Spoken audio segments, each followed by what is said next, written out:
Salut à tous, on se retrouve aujourd'hui pour la critique des Animaux Fantastiques de Les Crimes de Grindelwald, qui fait donc suite au premier film Animaux Fantastiques. Cette vidéo sera découpée en deux parties, une partie sans spoiler puis une partie spoiler, qui, ne vous inquiétez pas, sera indiquée dans la description et même dans le titre de cette vidéo. Cette partie sera totalement sans spoiler, donc ne vous inquiétez pas, vous pouvez la voir et regarder le film ensuite. Alors mon avis général, global sur ce film, rapidement résumé, c'est que j'ai vraiment bien aimé ce film, qui est selon moi meilleur que le 1, mais qui n'est pas sans défaut. C'est un film qui ne sera pas vraiment destiné aux non-initiés. Pour apprécier au maximum ce film, il vaut mieux avoir vu la saga Harry Potter et ce premier film Animaux Fantastiques, parce que sinon il y a plein de choses que vous n'allez pas comprendre, il y a plein de petits clins d'œil que vous n'allez pas saisir. Donc pour moi c'est vraiment important d'avoir vu les Animaux Fantastiques 1 avant, et c'est encore mieux si votre dernier visionnage de ce film ne date pas d'il y a 2 ans. On va donc parler du casting, un casting qui est vraiment très riche avec de nombreux personnages, des nouveaux mais également des anciens. Pour les anciens, on reste sur ce casting qui était vraiment excellent du premier film. Tous les personnages, qu'ils soient principaux ou secondaires, sont vraiment intéressants, sont vraiment assez bien travaillés. J'avais pas vraiment aimé Norbert Dragono, Eddie Redmayne dans ce premier film, parce que je trouvais que ça en faisait un personnage principal assez bébête, parce que c'est quelqu'un qui ne se mêle pas au conflit, c'est plutôt quelqu'un qui va se retrouver dans des péripéties un peu malgré lui. Et je ne parle pas là de l'interprétation d'Eddie Redmayne qui est formidable, parce qu'il arrive à retranscrire cet aspect un peu innocent au personnage, mais ça en fait un personnage principal qui n'est pas ouf. Dans le 1, ça fait qu'il n'est pas forcément hyper intéressant à suivre. On le suit parce qu'il connaît ces animaux fantastiques dont il parle, puisque le film est rempli de ça, on aime quand même le suivre parce qu'il nous fait comprendre cet univers. Mais par rapport au 1 où dans le film le scénario est une double histoire, une partie où Norbert Dragono perd ses animaux fantastiques et doit les retrouver à travers New York, alors qu'on a également l'histoire d'un mal qui surgit dans New York et qui terrifie la population, qui détruit tout New York. Dans le premier film des Animaux Fantastiques, Norbert Dragono était bien à sa place pour retrouver les Animaux Fantastiques, parce que vraiment, c'est à cause de lui que c'est arrivé, mais c'était aussi le personnage qui pouvait réunir ces Animaux Fantastiques et empêcher qu'ils détruisent New York à leur tour. Mais ça paraissait impossible de transposer ce personnage-là à cette histoire de lutte, de combat, où il faut essayer de vaincre ce mal mystérieux qui détruit New York, il faut l'empêcher de faire encore plus de mal, et de révéler au monde entier l'existence des sorciers. Voilà donc pourquoi Norbert Dragono n'est pas un personnage que j'ai beaucoup aimé dans le premier film, mais dans ce deuxième film c'est beaucoup mieux, parce que là, enfin, Norbert Dragono n'est pas juste un scientifique qui s'occupe de ses animaux, il prend une petite part au combat qui s'annonce contre Grindelwald, parce que, et c'est notamment vu dans la bande-annonce, il va être mandaté par Dumbledore pour pourchasser Grindelwald. Donc il a enfin ce nouveau rôle que j'attendais dès le premier film. Ça fait le miroir avec un film qui globalement est beaucoup plus porté action et moins contemplatif et un petit peu moins féerique. Mais de mon sens, et j'aurai l'occasion de vous en reparler, c'est un bon signe. Le reste du casting préexistant est excellent. Ça reste dans la même veine que le premier, donc j'ai pas vraiment grand chose à en dire. Pour ce qui est des nouveaux personnages, le casting est vraiment superbe.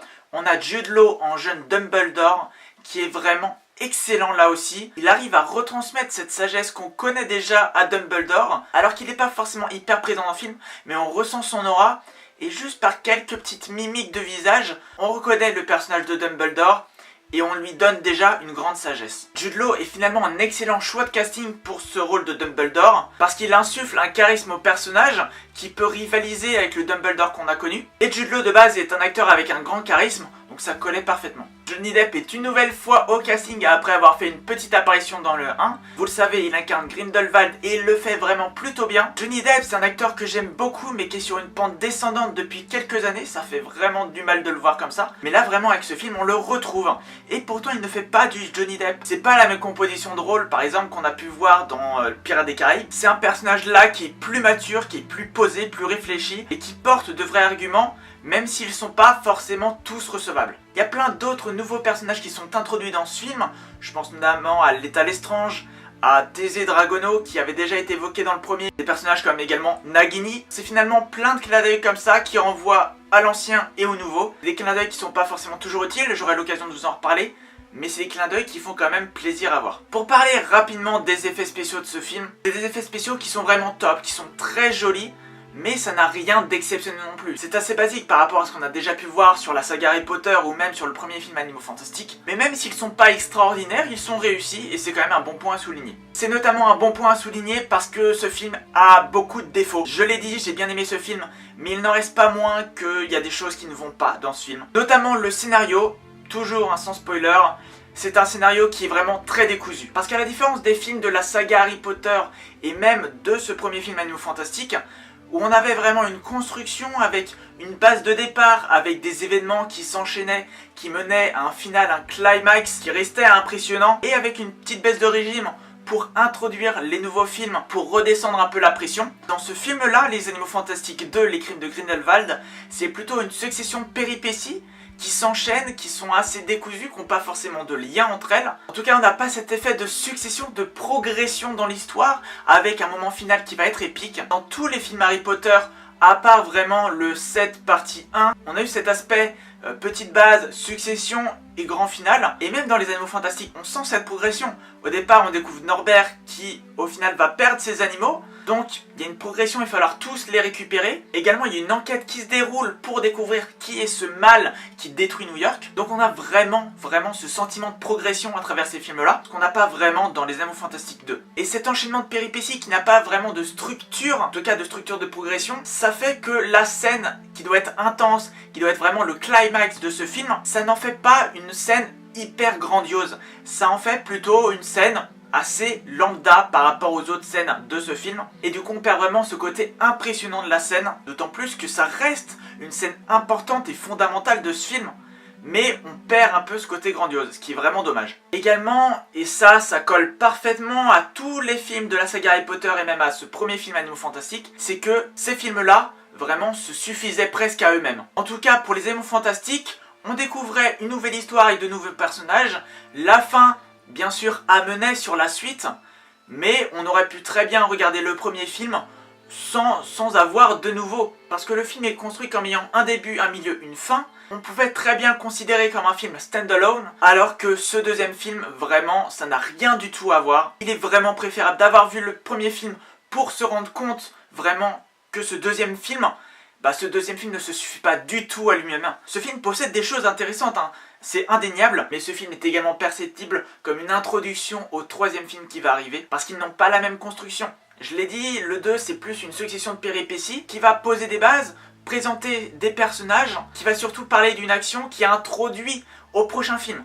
Je vous rappelle qu'il y a 5 films de prévus pour les Animaux Fantastiques, il en reste du coup 3 à voir, et on sent direct, on ne peut pas s'empêcher de se dire qu'il y a plein d'éléments de ce film qui sont introduits maintenant pour des films futurs. Certains personnages qui sont sous-exploités, d'autres choses qui sont racontées mais qui ne sont pas hyper développées non plus, sûrement parce qu'on va les expliquer dans les prochains films. Tout ça pour vous dire que ne soyez pas surpris en allant voir ce film, il y a plein de choses dans la construction de ce film qui pourraient vous bouleverser. Et du coup, vu que le film est plutôt construit comme une succession de péripéties, on a donc là plus affaire à un film épisode qui du coup va apporter des éléments de réponse et qui va introduire de nouvelles choses en prévision d'un futur film. Et cet aspect épisodique est visible de nombreuses fois. Le scénario est donc un défaut de ce film selon moi, parce qu'il rend toute la construction de ce film vraiment chaotique, mais c'est pas le seul, parce que même en ayant connaissance que certains personnages sont introduits pour plus tard, en se disant que c'est un défaut, certes, mais puisqu'ils vont être introduits dans les prochains films, c'est pas un défaut rédhibitoire, où on pourrait se dire tu introduis des personnages mais tu n'en parles pas, c'est un gâchis. Là non, parce qu'on sait très bien que même s'ils ne sont pas introduits dans ce premier film, ils le sont très certainement dans les prochains. Par contre, au niveau des vrais défauts de ce film, on peut déjà noter qu'il y a beaucoup trop de coïncidences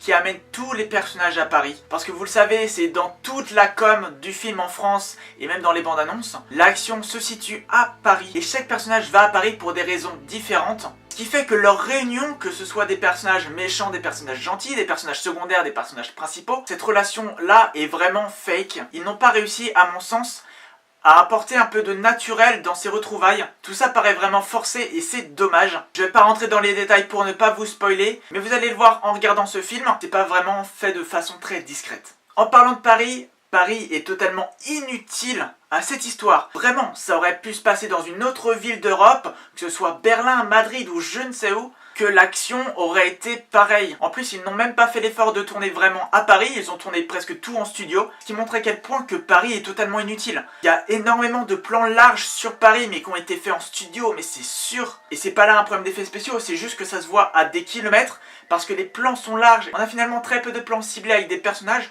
où on peut vraiment se rendre compte et se dire que oui, on est vraiment dans Paris. Il n'y a pas ce cachet parisien qu'on peut avoir dans d'autres films, qu'on a eu notamment dans Mission Impossible Fallout, ce qui est vraiment dommage et ce qui nous fait insister sur le côté que Paris est totalement inutile. Parce que finalement, il y a très peu de lieux iconiques de Paris qui sont utilisés. Il n'y a pas vraiment de lien entre les personnages et ce qu'ils font à Paris. Comme j'ai dit, ils auraient très bien pu faire ce qu'ils ont fait, que ce soit ailleurs, dans une autre ville d'Europe. Mais je pense que Paris a été choisi pour son charme et surtout pour ne pas refaire un truc en Angleterre. Parce que vraiment, avec cette saga des animaux fantastiques, l'accent est mis sur le fait que finalement la magie est dans le monde entier. Donc on croit encore plus difficilement à ce scénario et à cette histoire. Avant de reparler des défauts de ce film, mais cette fois-ci ce sera dans la partie spoiler, je vais vous dire pourquoi, mine de rien, j'ai bien aimé ce film. J'ai bien aimé ce film parce que, je vous l'ai dit, pour moi, il est meilleur que le premier. Parce qu'il gomme plein d'aspects que je n'avais pas vraiment aimé dans le premier film Les Animaux Fantastiques. Parce que là, c'est un film qui est moins féerique, moins contemplatif et qui est beaucoup plus sombre. On se rapproche un petit peu de ce qui a été fait dans la saga Harry Potter, de l'utilisation de la magie, avec des combats et plus de baguettes magiques. Et donc on s'éloigne un peu de ce sur quoi portait le premier volet. Et franchement, c'est pas pour me déplaire. Parce que même si dans ma jeunesse, j'ai adoré être émerveillé par la magie et se dire qu'on découvrait la magie en même temps qu'Harry, avec ses yeux à lui, nos yeux d'enfant. Maintenant, j'ai grandi, et si je viens voir des films de la saga Harry Potter, de ce Wizarding World, c'est aussi pour voir des luttes de sorciers, pour voir un aspect un petit peu plus politique, pour voir des combats, pour voir des sorts jetés, et moins pour voir des créatures fascinantes. Bien évidemment, les animaux fantastiques sont encore partie prenante de ce film, c'est normal, ils n'allaient pas les évincer, mais comme on le voit dans le titre, où finalement les crimes de Grindelwald est écrit bien plus gros que seulement les animaux fantastiques, ces animaux sont relégués au second plan. Ils ont beaucoup plus une utilisation terre à terre où vraiment ils servent l'histoire. On a bien sûr toujours des scènes où on découvre des animaux, de nouveaux animaux, pour vraiment conserver cet aspect féerique contemplatif. Je pense notamment à une scène dans le manoir de Norbert Dragono où il élève du coup énormément de ses créatures. Et c'est des scènes qui sont jolies, qui sont d'ailleurs plus lumineuses que la majorité du film, mais c'est des scènes qui durent moins longtemps que ce qu'on a vu dans le premier film, et le fait qu'on se concentre plus sur du coup vraiment sur l'histoire, sur le fait que Grindelwald est une menace, qu'il faut le combattre, et que du coup on prend moins de temps à s'émerveiller avec ces animaux, moi ça m'a plu, et du coup vu que ces scènes de contemplation sont plus courtes, j'ai vraiment pu bien les apprécier, sans être saoulé par le fait que peut-être ça aurait pu durer trop longtemps. Il y a une chose également que j'ai notée, et qui est très présente dans le film, c'est l'utilisation, voire l'iconisation de la baguette comme une arme. Parce que vous le savez maintenant depuis les premiers films, une baguette ça a de nombreuses possibilités et ça ne sert pas seulement à lancer des sorts pour tuer ou blesser des gens. Là dans ce deuxième film, on revient vraiment à une utilisation de la baguette comme vraiment une arme.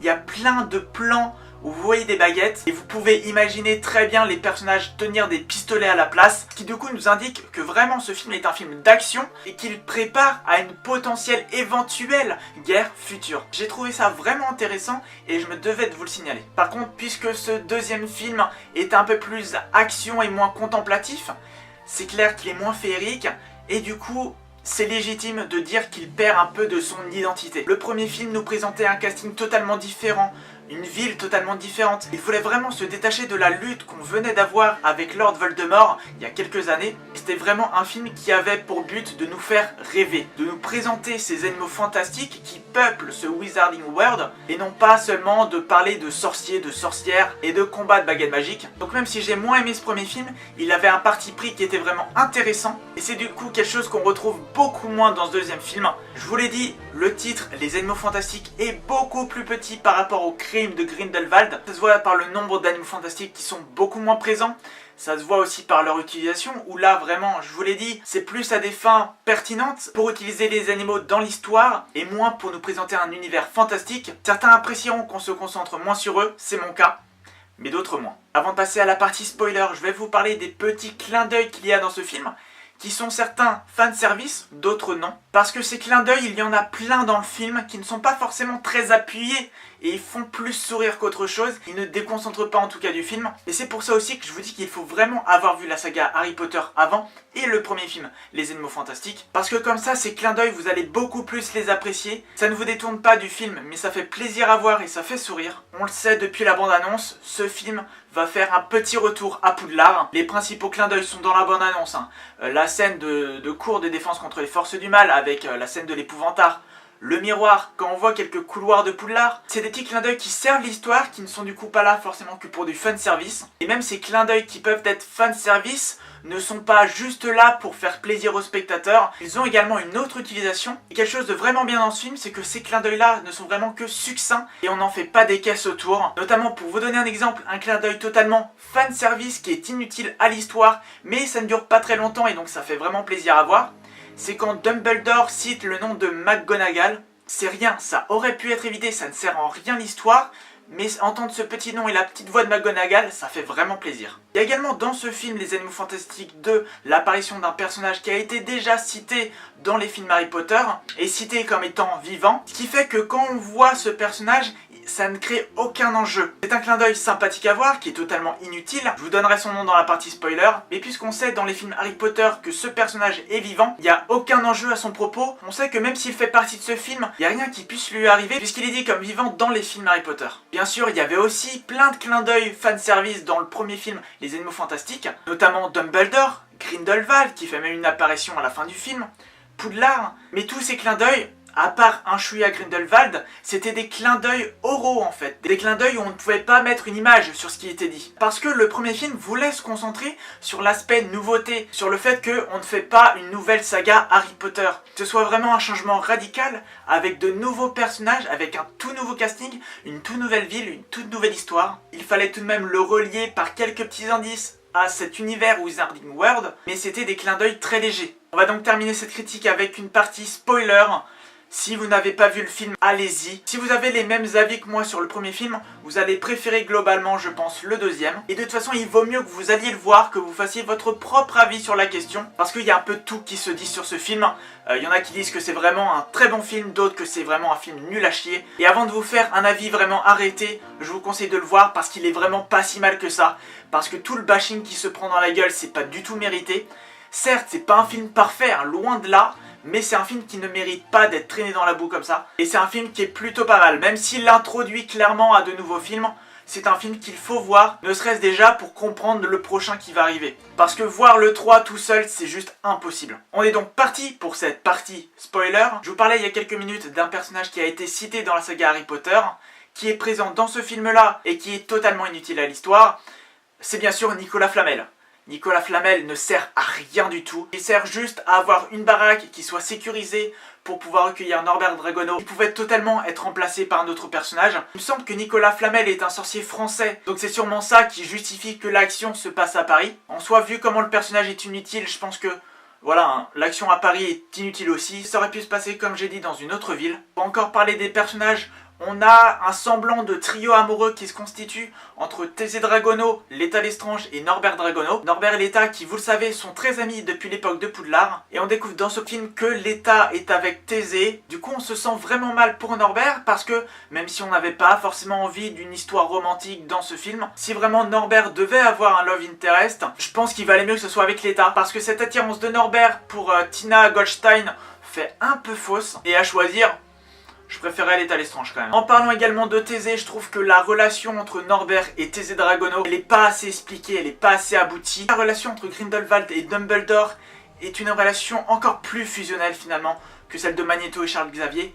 Parce que, on le sait, J.K. Rowling l'a dit, Dumbledore est un personnage qui est gay, ça doit très certainement être le cas pour Grindelwald. Et on a une ébauche de lien amoureux avec ce pacte de sang, qui je pense est sûrement une ébauche pour parler plus tard de l'homosexualité de ces deux personnages. Parce que vraiment, au-delà d'être des frères, ce sont des amants. Et j'ai trouvé que cette relation-là était vraiment très bien expliquée, avec forcément des sous-entendus. Quand Dumbledore parle de Grindelwald en disant qu'ils sont plus que des frères, ça je trouve que c'est également un excellent point de ce film. Par contre, concernant Grindelwald, un vraiment gros défaut de ce film, dès le synopsis, on dit que l'évasion de Grindelwald est spectaculaire. Alors oui, elle est plutôt sympa, mais je trouve qu'il y a beaucoup de choses qui auraient pu être évitées. Dans le premier film, Grindelwald se fait passer pour quelqu'un d'autre, à savoir Perceval Graves, très certainement par une potion de polynectar ou un sort, quelque chose comme ça. Et quand on l'emprisonne, on ne se doute pas une seule seconde que peut-être il a recommencé pour prendre l'apparence de quelqu'un d'autre. Et on n'utilise même pas de sort pour contrer ça, parce que je suis très certainement sûr qu'il en existe. Déjà, premier mauvais point. Également, on le voit dans sa prison, Grindelwald Grindelwald est protégé d'un champ de force et on ne garde pas ce champ de force dans la calèche qui l'emmène en Europe. Je comprends pas du tout, il y aurait carrément eu moyen de garder ce champ de force, ils l'ont enlevé. Forcément ça rajoute un petit peu de facilité à l'évasion. Également, pourquoi ne pas avoir prévu des sorts qui pouvaient prévenir de l'utilisation de magie autour de cette diligence, de cette calèche? Parce que quand le vrai Grindelwald transplane sous la calèche et qu'il n'est pas du tout vu, qu'on sent même pas qu'il y a un poids en plus sur la calèche et qu'au final il passe totalement inaperçu, je trouve que c'est encore une autre facilité scénaristique et que des trucs comme ça auraient pu être évités. Et enfin, je trouve que pour un personnage qui est dit comme un des plus grands sorciers, un des plus dangereux sorciers du monde, je trouve qu'il n'y a pas assez de protection. Il y a juste une calèche où, ok, on dit qu'il y a plein de serrures. Il y a 4 sorciers emballés à côté qui doivent garder l'ensemble du convoi. Et même eux n'ont pas remarqué Grindelwald qui a transplané. Je trouve que voilà, il y a plein d'incohérences comme ça qui rendent ce moment qui doit être épique un petit peu moins spectaculaire. Donc voilà pour cette critique des animaux fantastiques, les crimes de Grindelwald. C'est en tout cas un film que je vous conseille parce que c'est un film qui est vraiment bien, que j'ai beaucoup aimé, que j'ai préféré au premier et qui ne mérite pas du tout ce bashing. Donc voilà, on se retrouve très vite pour de nouvelles vidéos sur le cinéma, de nouvelles critiques également, mais pas que. En attendant, portez-vous bien. Ciao.